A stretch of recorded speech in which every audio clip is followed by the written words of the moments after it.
1 in 7 couples are infertile, cannot have children. And this is about 2012. The real figures nowadays is probably 1 in 5. And even more than that, particularly men, again, this is why we're focusing more on the male side for this study. About 1 in 5 of us, 1 in 5 men, are subfertile.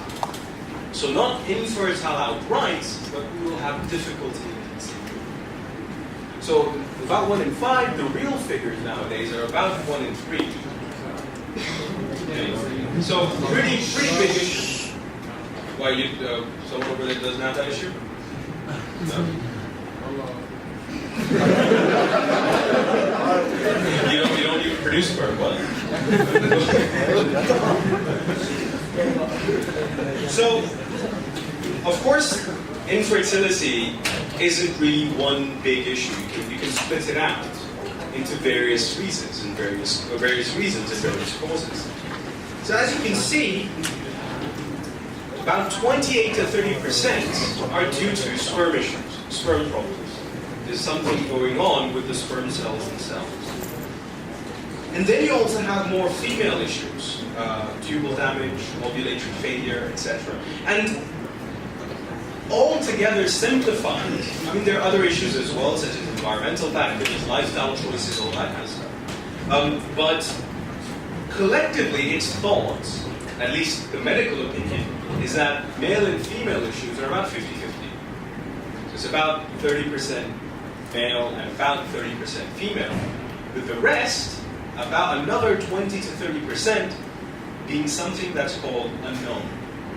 And quite simply, what this means is everything is normal, everything should work, but it doesn't.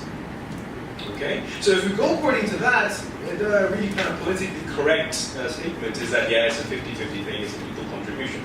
But take it from me, if you look at the data in an unbiased manner, in a more specialized manner, I can assure you that by and large, the major reason behind global infertility is a male issue. Something to do with the sperm. Yeah? And that's something that's, it comes as a surprise because we're programmed culturally to think in a different way. And that's just not the case. The data speaks for itself. Now, the reason I'm saying that the medical opinion is 50-50 is because that's an unspecialized opinion. The key is in the unexplained issue. So, well, everything should be normal, but you still get no fertility. In these cases, the vast majority seems to be a male issue, something to do with sperm.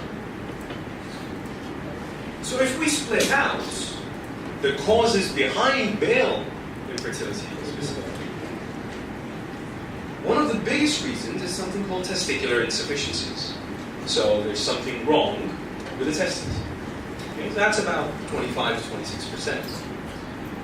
And then you see that there's a separate 20% attributed to basically something wrong directly with the sperm themselves. It's about another 20%.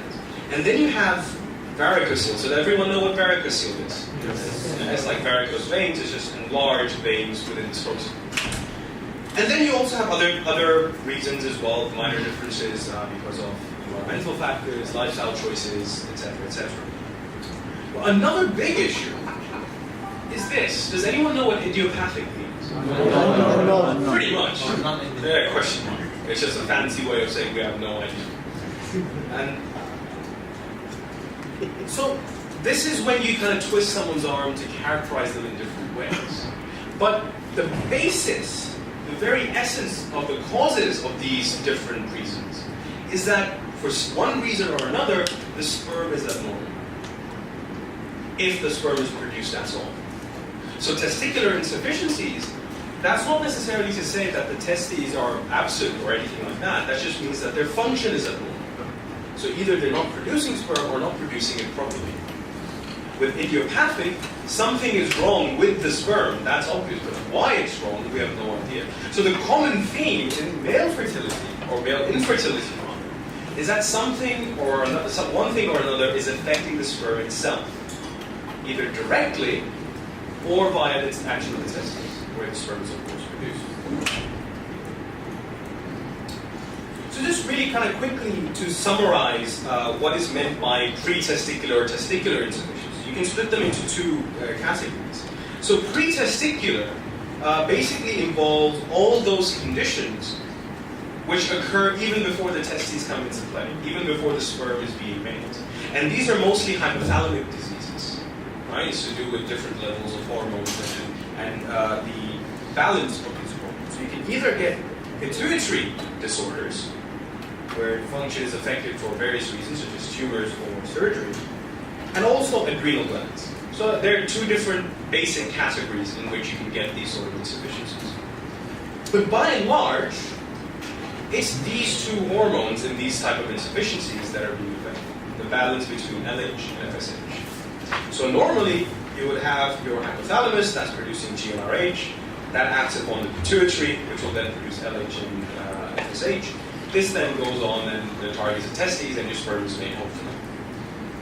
However, if there is an overproduction of LH and FSH, this has downstream effects, and eventually, instead of what one would think is common, trying to use common sense, the testes will be large, eventually what will happen is that the testes will become insufficient. They'll become smaller. Okay? So this is known as hyper conditions, hypergonadism, where LH and FSH are severely elevated.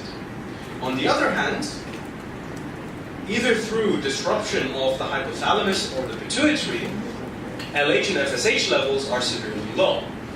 And this results in hypogonadism. Okay? So eventually, what will the end product is that the testis function will be insufficient. Doctor? Yes. The hyper is small but it's still functional, or? So there are varying degrees of functionality.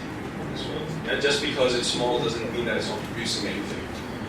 This is just the causes and factors behind it. We're not talking about the effects just yet. We'll come to that in just a minute. And then to do with more direct testicular insufficiencies, you have actions of your hormones and your androgens. But by and large, the factors which are directly affecting the testes are genetic insufficiencies. Okay? And most of these involve addition or the presence of an extra copy of a particular chromosome, specifically the sex chromosome, to do with reproduction. So normally, in a male, you would have one X chromosome and one Y chromosome, right? But in conditions such as Klinefelter's, you have two copies of the X and one copy of the Y. And in other syndromes, you have two copies of the Y. So hypermale syndrome is the nickname for this particular disease, where you have two copies of the Y chromosome and one copy of the X. So the main reason behind this is first of all, for sex determination. At the embryonic stage, it's the presence or absence of the Y chromosome which is determining male or female fate, right? And the reason for that is the Y chromosome expresses male-specific genes. And it's the combination or levels of these genes, the gradients of these genes, which determines what the gender of the embryo is going to be. So if this gradient is somehow disrupted, you will then get disruptive function of everything that's associated with that particular chromosome. So if you have two copies of an X, you will get severe dysfunction of all of the genes that are produced from this chromosome. And the same thing for the Y. By and large, though, the vast majority of male-specific conditions, as one would think through common sense, comes from specifically the Y chromosome being affected. Yeah? So you can get point mutations, you can get substitutions, you can get even entire deletions of the Y chromosome, which will then lead to testicular insufficiencies. In this particular case, half of the Y chromosome is missing.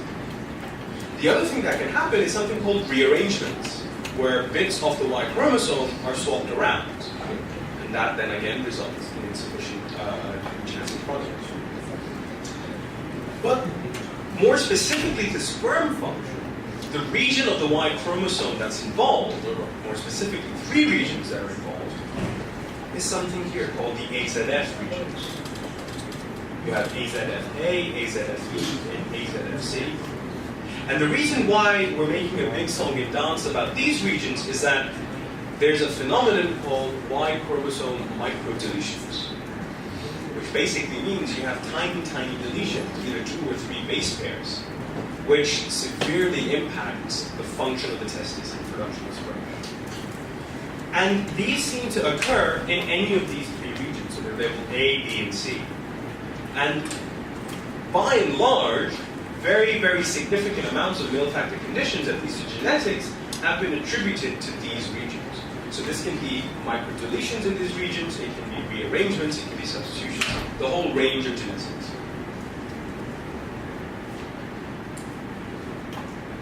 So more specifically, why do you think this region is called AZF? Is there anything that this rings a bell? AZF? Azoospermia.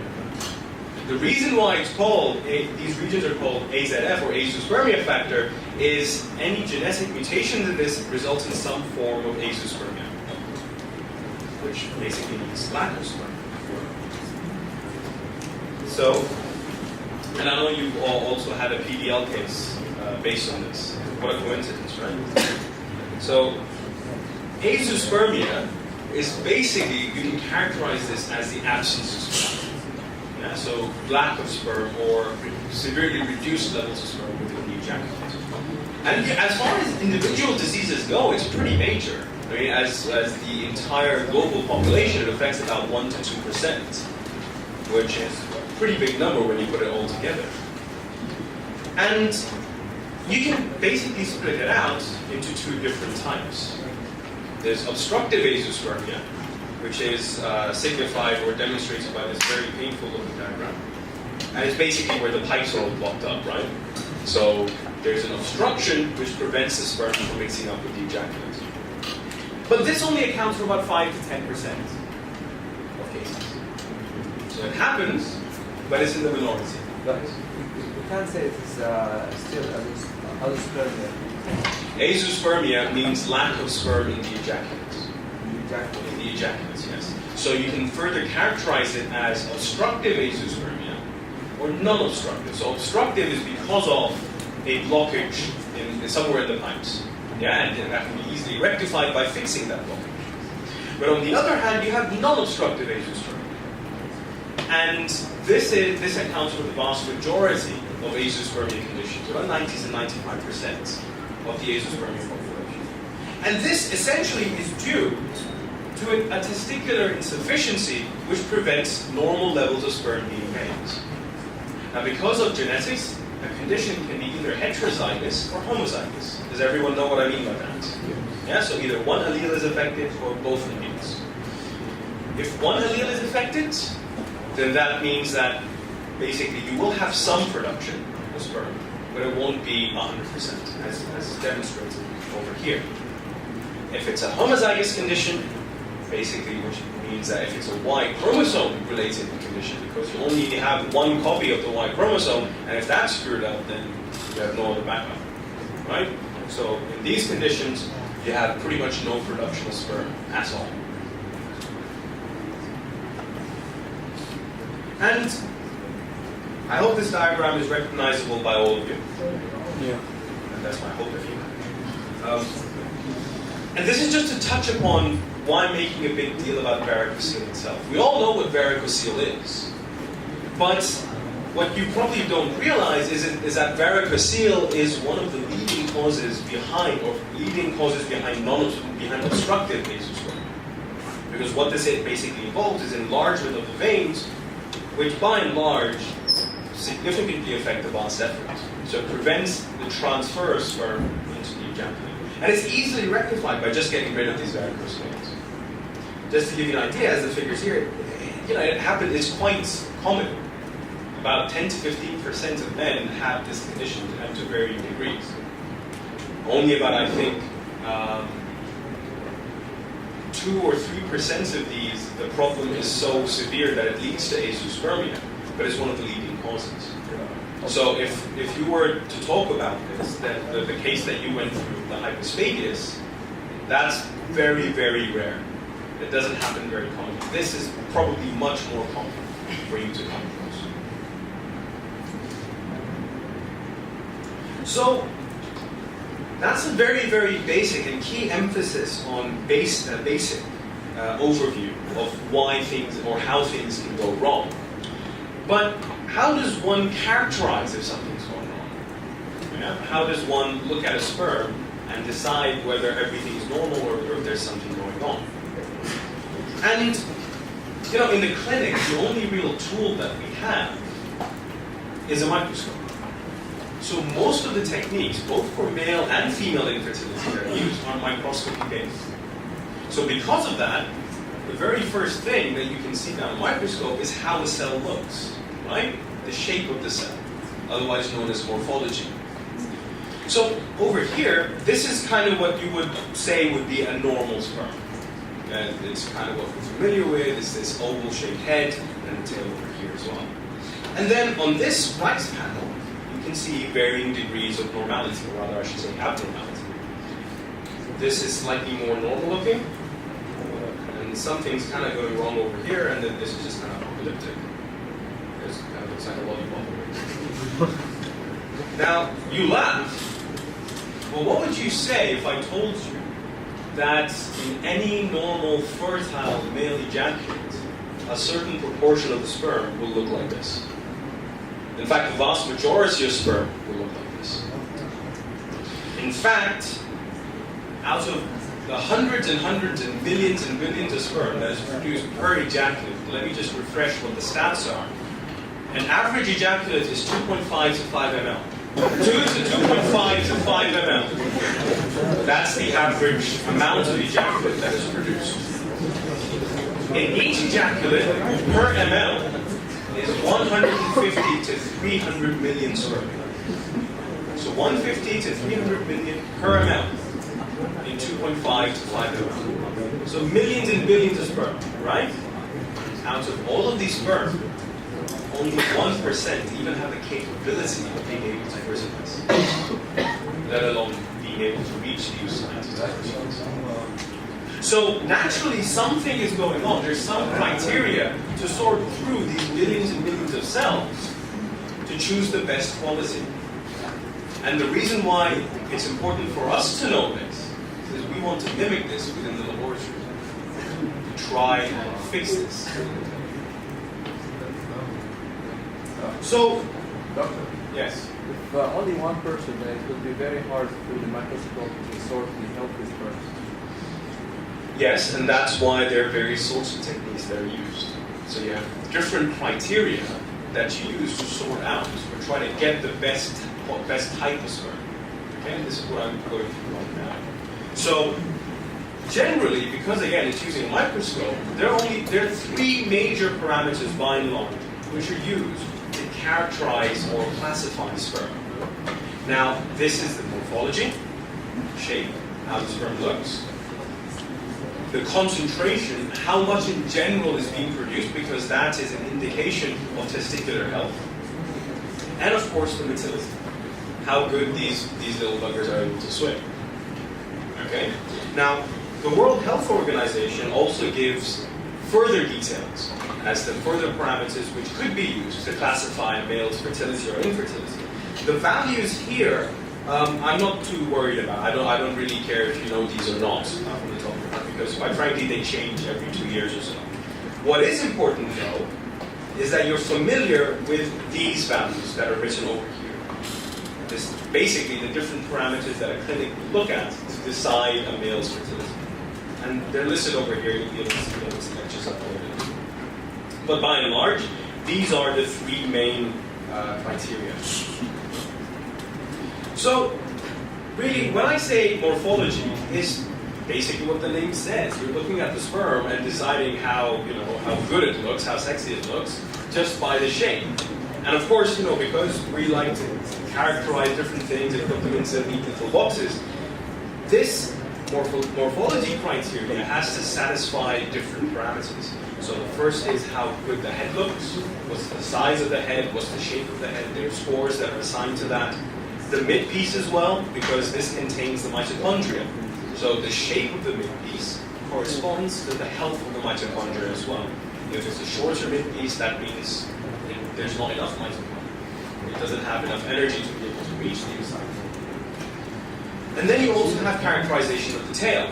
If it's too big, is there one tail? Is there multiple tails that are attached to this head?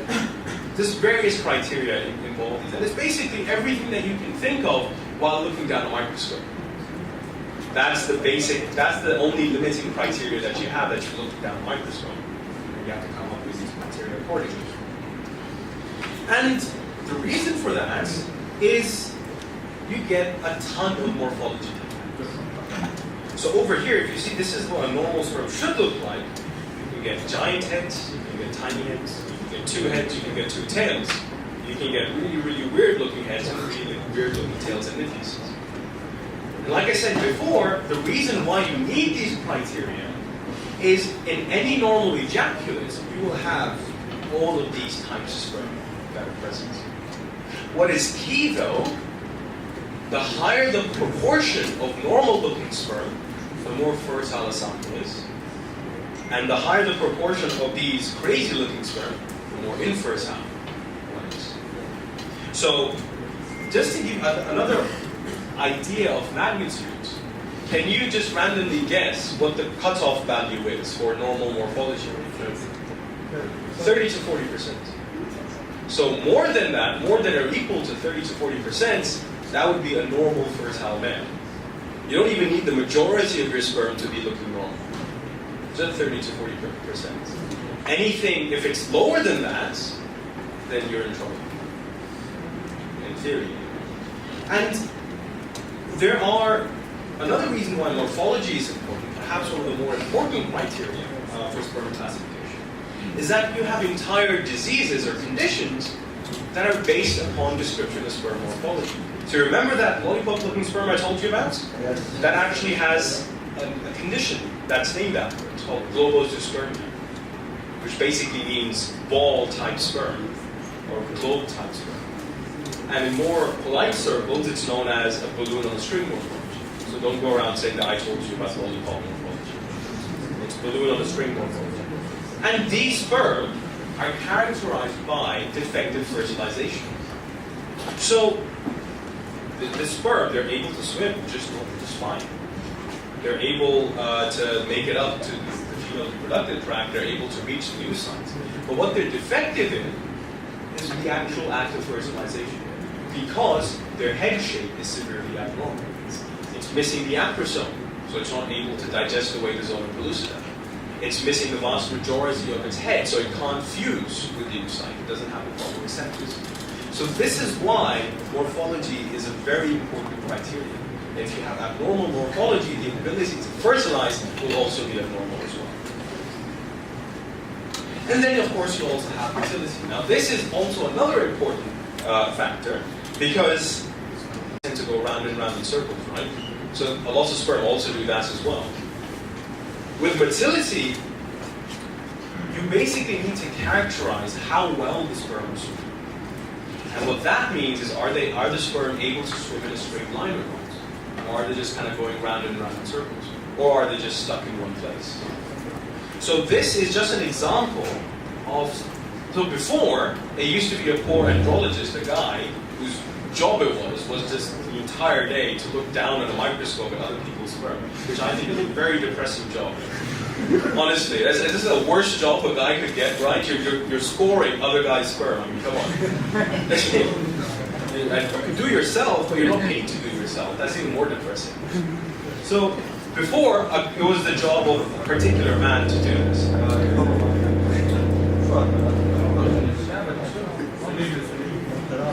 But now you can get really kind of cool, sophisticated machinery to do that. And this is an example of one such a system. What's basically happening is that you have a sperm on the slide or on a dish, and you have a camera on top of it, and it's tracking the sperm as it's moving through. So these red lines indicate what's known as progressively motile sperm, and that they're actually going somewhere. But then you also have one population that's green, and they're just going round and round and round in circles. This is basically teenage years sperm. And here, you have the sperm which is just dead. It's just lying about. It's not moving anywhere. So what's important, what you're trying to look at within the clinic, is the proportion of progressively motile sperm. Yeah? So, when you're looking at sperm, the very first thing you're looking at is the shape. Once you've done the shape, then you're looking at whether it can swim or not. And the final thing, which really in today's day and age, perhaps isn't the most important thing, and we'll talk about this more next week when we're talking about IVF and ART, but concentration is also very important. Because this is an indication of how well the testes are working. So if your concentration is at a good number, that means, well, okay, yeah, your testes are fine. It's doing more or less what it's supposed to be doing in terms of producing sperm. But the issue why concentration, perhaps at least within the clinic, isn't really that much of an issue is if you look at this picture, this is one that I tend to use all the time. This is a real-life example of what a normal ejaculate looks like under a microscope. It's on mine. That much I can guarantee. So you can see there are sperm-like cells, stuff which looks like sperm, but there's all sorts of other stuff as well. And there's all sorts of, kind of really knackered-looking sperm. Sperm without heads or sperm without tails, etc. So something needs to happen. The body does something which makes the sample go from this to that. And the whole idea of the stuff that I'm telling you about is, first of all, to characterize what the infertility is, but also to help us to mimic this inside a laboratory environment. So, just to refresh for you guys, the sperm needs to go on an epic journey, a really, really long journey. Yeah, so it starts off here in the vaginal canal where it's deposited, and it needs to go up into the uterus. It needs to be able to find its way to where the fallopian tubes are, and then it needs to find its way to the oocyte, and it then needs to be able to fertilize. So for all this movement, it needs to be able to swim properly, to be able to do stuff like thermotaxis and chemotaxis, which is movement in response to temperature and chemicals. It needs to have proper morphology. Why? So that it has the proper receptors for it to sense these changes. If the morphology is off, if the tail isn't good, so if the midpiece isn't good, then it won't be able to do all of this. It won't even be able to make it over here. And even if it does make it to the oocyte itself, it needs to go through a lot of other barriers as well. It needs to get through the cumulus cells. It needs to get through the zona pellucida. The sperm also then needs to fuse with the oocyte. So that is again where motility and morphology is very important. If the motility is not right, then it won't be able to force its way through. If the morphology isn't right, then, for example, with the globospermia, it doesn't have an acrosome. And because it doesn't have an acrosome, it won't undergo the acrosome reaction and digest away the zona. So really, this is a very brief introduction to the kind of criteria that are required when you're characterizing defects in sperm. And this will make more sense in next week's lecture, when we try and link this, or this knowledge, with what we can do to fix various conditions of fertility. Okay? So that's it for this talk. Any questions so far?